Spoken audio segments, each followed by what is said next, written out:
झूठे आरोप लगाने वाले मामलों की कमी नहीं है। ग्रेटर नोएडा के दादरी इलाके में रहने वाले इस समाज सेवी का नाम संजय भाटी है। इन पर आरोप था कि अपने साथियों के साथ मिलकर एक 14 साल की लड़की का घर में घुसकर रेप किया। जो शिकायत थी वो मेरे मधु के भाई के खिलाफ थी। उन्होंने ये कहा था कि हम लोग जो है उनके घर पहुंचे और हमने उनकी बेटी को अकेले पकड़ के दबोच लिया और उसके साथ जो है घिनौना काम करने का प्रयास किया। ये मामला पॉक्सो एक्ट का बना। पॉक्सो एक्ट में 12 साल तक के बच्चे से रेप पर फांसी का प्रावधान है। संजय के केस में पीड़ित की उम्र 14 साल बताई गई। संजय भाटी को उम्र कैद तक की सजा हो सकती थी। संजय भाटी के मामले में जब जांच शुरू हुई तो रेप की कहानी झूठी पाई गई। सामाजिकता पे और नैतिक स्तर पे आदमी के पे प्रश्न चिन्ह लगता है, लेकिन ये भी एक सच्चाई थी कि सभी लोगों को पता था कि ये एक झूठा प्रकरण है। दरअसल संजय से दुश्मनी निकालने के लिए एक पुलिसकर्मी ने ही उन्हें पॉक्सो एक्ट के झूठे मामले में फंसा दिया। एक महिला के साथ दादरी में तैनात एक चौकी इंचार्ज ने छेड़छाड़ और बदतमीजी की थी, जिसका उसके खिलाफ मुकदमा भी दर्ज हुआ, वो सस्पेंड भी हुए। मैंने उस महिला की एक सामाजिक व्यक्ति होने के नाते जो है मदद की थी।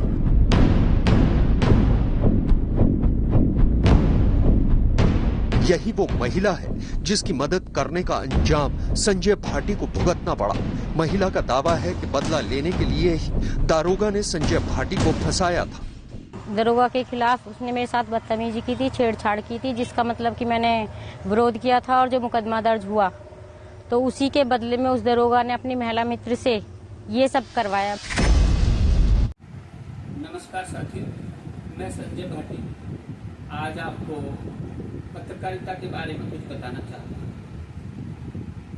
आपको जानकारी होगी कि मुझे लंबा समय पत्रकारिता से जुड़े हुए हो गया।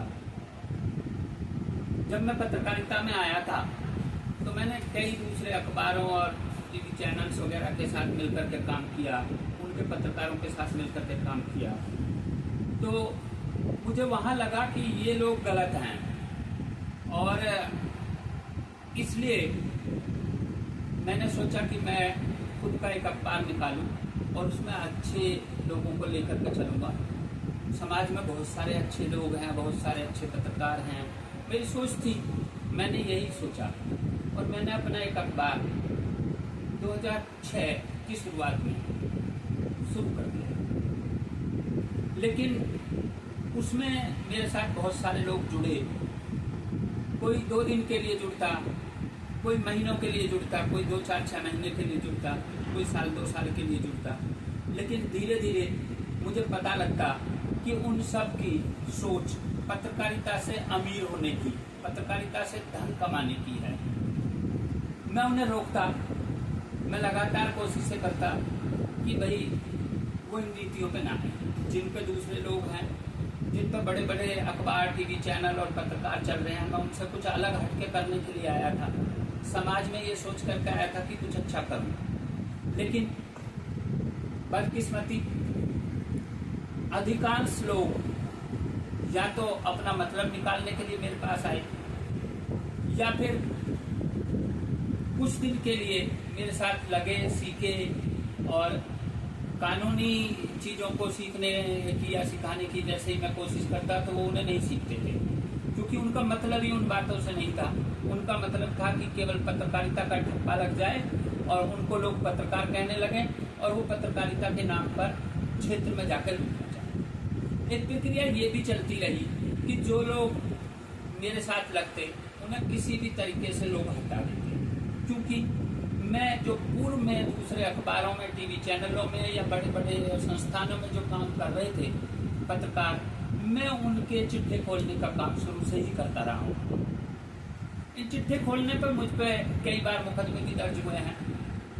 ये मुकदमे गंभीर धाराओं के हैं। कई बार मुकदमे ऐसे ही थानों से निपट गए और कई बार ये मुकदमे कोर्ट कचहरियों तक भी पहुंचे। ये अलग बात है कि कोर्ट कचहरियों में जाने के बाद भी ये मुकदमे झूठे साबित हुए और कुछ एक मुकदमे अभी भी चल रहे हैं जो पूरी तरीके से झूठे हैं, जिनके गवाहों की गवाहियां पकड़ी गई हैं कि वो झूठ बोल रहे हैं। लेकिन अब वो मुकदमे इसलिए रुके हुए हैं कि जिन विवेचकों ने उनमें चार्जशीट लगाई थी, आज वो मेरे मुकदमों में सुनवाई के लिए नहीं आ रहे हैं। कई साल हो गए। वो चाहते हैं कि मैं समझौते कर लूँ, जबकि जब मैंने 10-12 साल मुकदमे लड़े हैं तो मैंने इसलिए लड़े हैं कि मुझे पता था कि झूठे मुकदमे हैं। यही प्रक्रिया मैं जब भी मीडिया के लोगों की सच्चाइयाँ खोलता हूँ तो मीडिया के लोग किसी न किसी को मोहरा बनाकर मेरे पीछे लगा देते हैं और वो मुकदमे करवाने शुरू कर देते हैं। अभी भी ऐसा हो रहा है। कुछ लालची, मूर्ख, या मैं ये कहूँगा कि कम समझ वाले लोग जिन्हें पता नहीं है कोर्ट कचहरी में ऐसा कुछ नहीं चलता। आप शुरुआती दौर में थोड़ा आनंद ले सकते हैं, लेकिन लास्ट में आकर के दूध का दूध, पानी का पानी हो जाता है।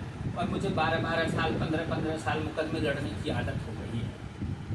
तो मैं जो लोग मेरे पीछे इस तरह के उल्टे सीधे मुकदमे लगाकर या मेरे पीछे दूसरे ऐसे कम बुद्धि के लोगों को लगाकर मजे लूट रहे हैं, मैं उनको बता रहा हूँ इस बार मेरा टारगेट ये मजे लूटने वाले लोग नहीं हैं। मैं शायद अब मेरी 51 साल से ऊपर उम्र हो गई है। अब मैं चाहता हूँ कि इस बार ढंग से चिट्ठे खोले जाएंगे और जो मीडिया में जो लूट का धंधा चल रहा है इसको पूरी तरीके से बेनकाब कर दिया जाएगा।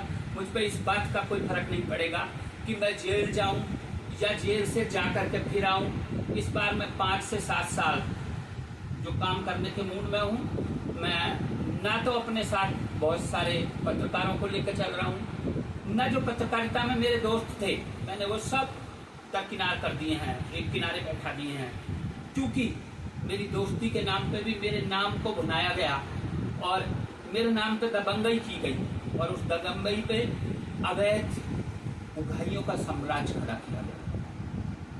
ये मैं सब इस बार तोड़ दूंगा और समाज के और ऐसे नए बच्चों को लेकर के मैं आपके बीच आऊंगा। आपको दिखेगा कि मेरे साथ नए नए बच्चे होंगे, वो बच्चे होंगे जिन्हें इन सब चीजों से उगाई या जो है धन कमाने की जो है मानसिक फितूर नहीं होता है। तो मैं आज के लिए इतना ही और नेक्स्ट हम मिलते रहेंगे। आप लोग भी नजर बनाए रखें, जो मेरे पाठक हैं या जो मुझे देखते हैं वो लोग थोड़ा अपना संतुलन बना के रखें। आरोप प्रत्यारोप का दौर चल रहा है।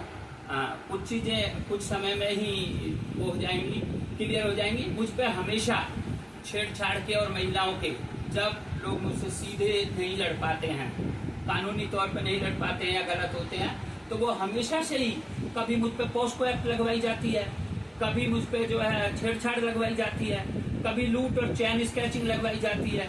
और बदकिस्मती की बात यह है कि ये लोग वो लोग होते हैं जो पत्रकारिता से जुड़े होते हैं।